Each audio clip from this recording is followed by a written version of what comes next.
My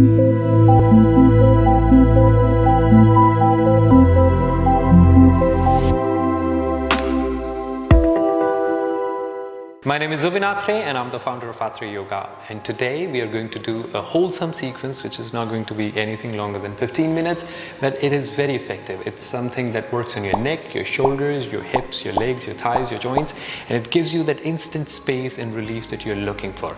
So let's get started. So you just have to simply place yourself like this onto the mat. So let's call it the tabletop position, but I would also want you to imagine a cube right under if you really look at exactly what's going on, you see a shape of a cube that is being formed. Now start rocking back and forth here. So start with your spine being parallel and then simply start moving your hands a little bit further ahead of where your shoulders are placed. Now from there, point your toes out and back and let the belly sink down and let yourself have that uniform arch. Now the common mistake here is to sink down and dip right between the shoulders. So just make sure that you're pressing with your palms down to get the entire length of the height. So you really need to think the overall height of the pose. Now this brings a very uniform arch in the back. Now keep your glutes relaxed and start to shift your weight from one side to the other. Now when you floss like this, it works on the lower back muscles.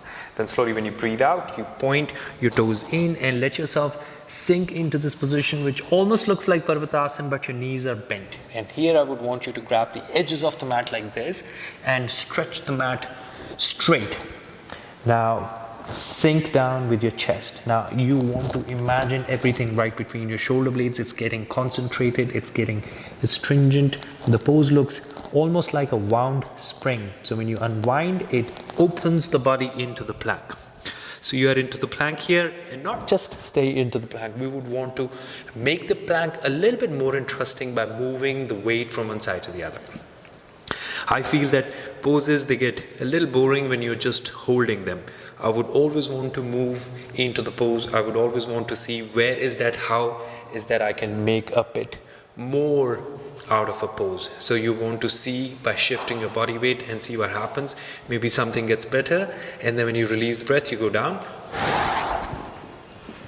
And then again, hovering over the mat, moving your weight from one side to the other. Now land your knees down and pull the chest up and back. Toes pointing out, getting the neck out of the shoulders. Now look over the right shoulder and see where your heels are at the back. And now look over the left shoulder, see where your heels are at the back. And then fold yourself. Now keep holding the mat exactly where you held it from right in the beginning, but push. Now send your knees wide as your mat is and lower the forehead down onto the mat. And maintain that tension along the mat and then sway your chest from one side to the other. And then breathe in, you look up towards the edge of the mat in front.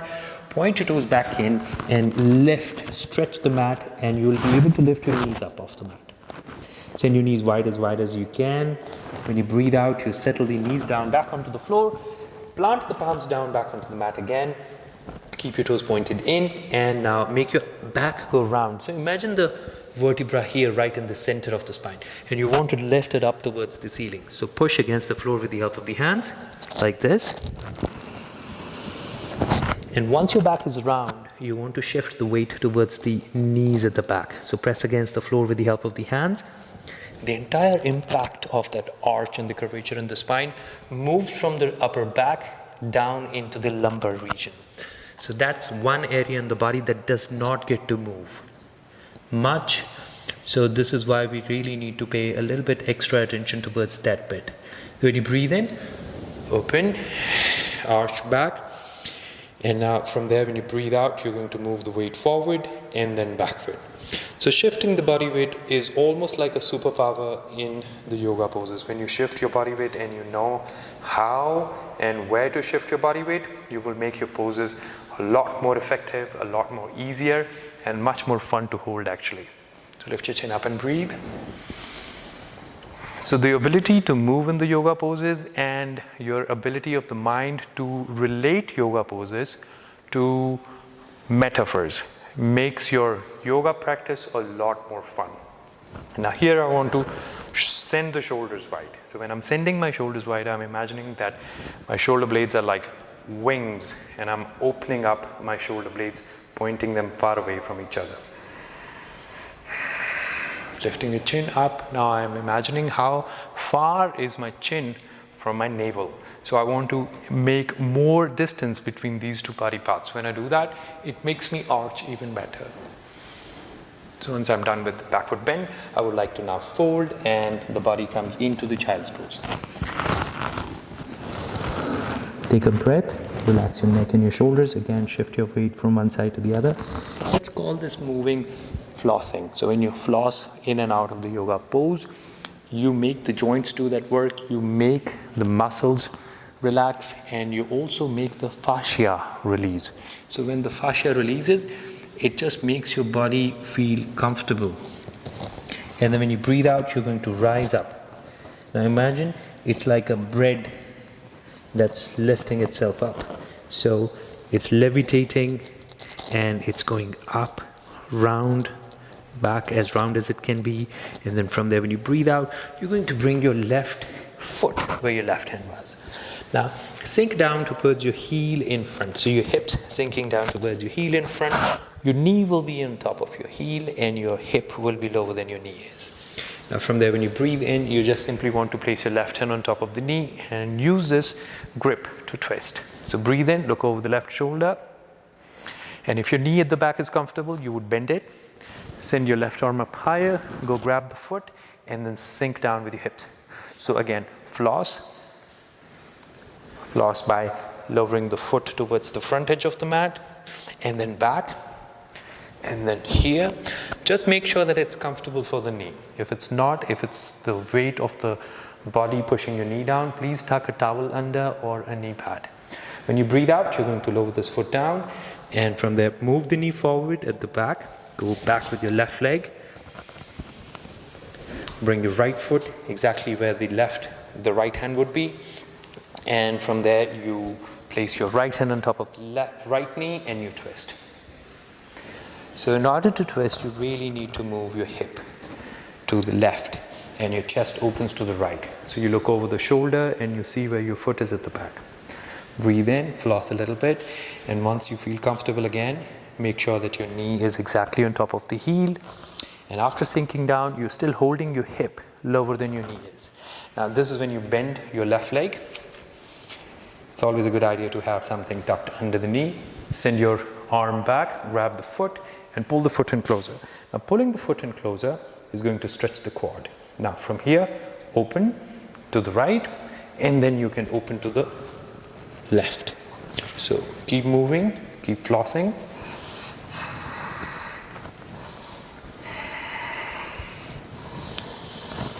A couple of times, and then release the foot.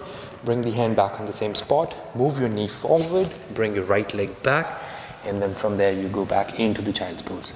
So when you are into the child pose, you can either send your knees wider than your shoulders are, and allow the chest to sink right between your knees. You can then place one hand on top of the other and just simply rest your forehead on it.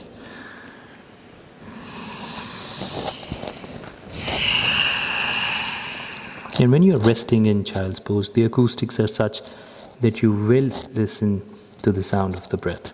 So the inhalations and exhalations are happening, they're taking place one after the other, and there is absolutely no retention. So you hear no holding of any kind of breath.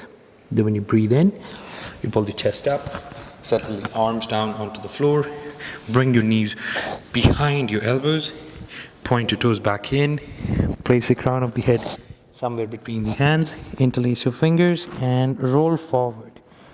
So we are not lifting the knees up this time, we are just lifting the tailbone up. So the entire process, it also feels like that it's the beginning of the Shirsasana, the headstand, but we are using that preparatory pose just to open up the neck a little bit, just to open up the shoulder blades wide. And I just want you to imagine that you are making a big globe out of your back. So you're making it as round as it can be. And your hands, they play an important role because they keep your neck in place. So like this.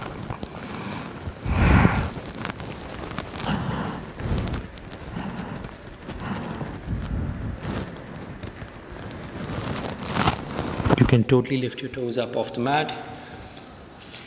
And if you're feeling a bit more adventurous, see if you can balance there, just only on your knees.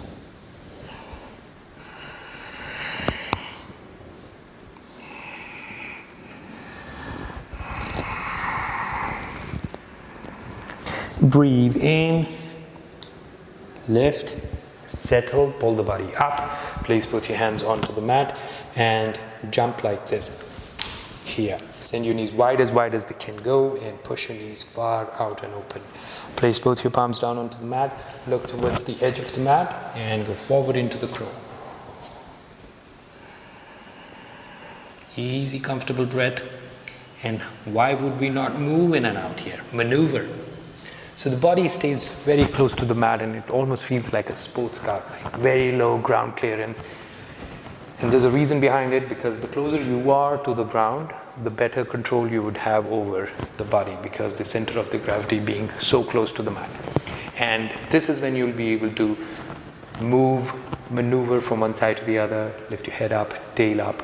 And when you do that, you will be able to hold the position for long duration, because getting into the crow pose is hard, but maintaining the pose, sometimes it gets harder. So unless you know how to navigate yourself and shift your body weight, you would not be entirely comfortable into the pose. Let's get into the crow pose once again. Move up and down, knees wider, knees narrow, toes down, put your knees together, sit in Vajrasana, hands on top of the knees and relax entirely.